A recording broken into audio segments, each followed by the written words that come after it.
But first, let's return to the potential hit impacting millions that will come if Labor breaks its promises on negative gearing and capital gains tax discounts. For more on this, I'm joined now by Shadow Housing Minister Michael Sukkar. Michael, welcome to the program. We've had a messy couple of days for the government.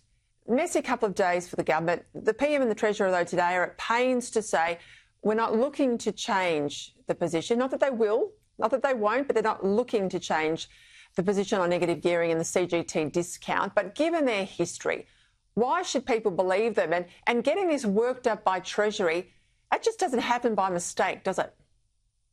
No, it doesn't. I can tell you as a former Assistant Treasurer, Peter, the Treasury Department doesn't just go off and find work for themselves where they haven't been asked to do so.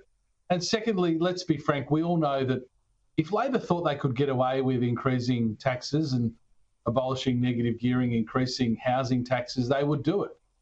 In fact, nearly the entire cabinet has argued in favour of abolishing negative gearing and doubling capital gains tax on housing in previous elections. So I think we all know if they thought they could get away with it, they would do it.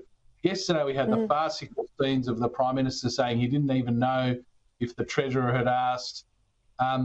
This Prime Minister's slippery. We've seen this horror movie before. If they think they can get away with it, they'll do it. And our job will be to make it very clear to Australians that this would be devastating for millions of very ordinary Australians, not the top end of town that Labor tries to make property investors out to be. Is this why the Prime Minister kicked out his tenant not so long ago and has sold his investment property? Well, it's pretty curious timing. If you look at who owns investment properties in this country, the two of the three largest categories are teachers and registered nurses.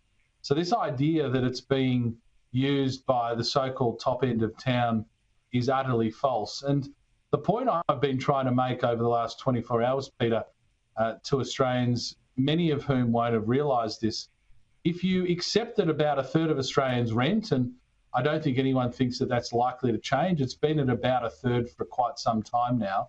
The question is, who do we want to own those homes? Who do we want to be the landlords of those third of Australians who rent? We think Australian mum and dad investors are the right people to own those homes.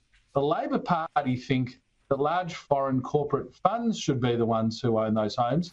And they've got a bill in front of the Parliament as we speak, Peter, that seeks to reduce taxes for foreign corporate funds to own investment properties in Australia, and yet seemingly are doing work to increase the taxes on mum and dad investors. So fewer Australian mum and dads owning investment properties, more foreign corporate funds to own them, because I think the Labor Party's view now is they want Australians to rent forever and they want large corporates owning those homes. We're the opposite. We want Australians to own those homes. And in the end, if you increase taxes on housing, you'll have fewer homes built, you'll have higher rents, and you'll have worse outcomes for all Australians. And look, just to underscore that point you made there about renters, you've got experts out today, the Grattan Institute and Deloitte, saying it's not going to have a big impact in terms of reducing house prices. It might be 2 to 4%. But Melbourne Uni says it's really going to increase rents. It's going to hit those who can least afford it. So this underscores the point. Why would you do it? Well, you do it perhaps by a deal on the other side of an election if you have to make an accommodation to the Greens, if you're in a hung parliament. But what's the likelihood that they'll go through this campaign like they did in 2022, saying we've got no plans, we're not going to touch stage 3, do it anyway, go through the election this time saying, well, we're not going to do any of this stuff on negative gearing, knowing that they will, if they have to, on the other side? Well, I think the timing is pretty curious. There's been the confected fight between the Labor Party and the Greens in the Senate. The Greens have been using this as a demand to pass legislation and would obviously be a pretty important chip for Labor to bring to the table in order to get the Greens' support on the other side of an election. And we've seen, as I said, this horror show before, say one thing before an election, get yourself elected and do something very different afterwards.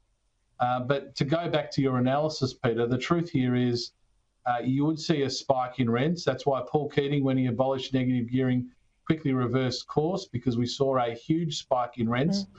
And secondly, in the long run, what you'll end up seeing is worse affordability for first home buyers, because, as I said, if you want less of something, you tax it more. If you want people to smoke less, you tax tobacco. If you want people to build fewer homes for first home buyers, you tax it more. And housing's already one of the most highly taxed asset classes in this country. The idea that the solution to Australia's housing crisis, largely created by Labor's uncontrolled migration, is higher taxes, is just farcical. So we'll be fighting it all the way, Peter, and making very clear to the Australian people that if you don't want higher taxes on housing, you've got to vote for the coalition at the next election. Michael Sukkar, what do you make of comments made by Peter Dutton the other day with Neil Mitchell that says, you know, the Liberal Party in Victoria should be at least 10 points ahead of where they are now? They should be doing as well in Victoria, given how bad the government is down here, as the LNP is doing in Queensland. You're a long-term Victorian, you're doing well federally, but you struggle at a state level. Why is that?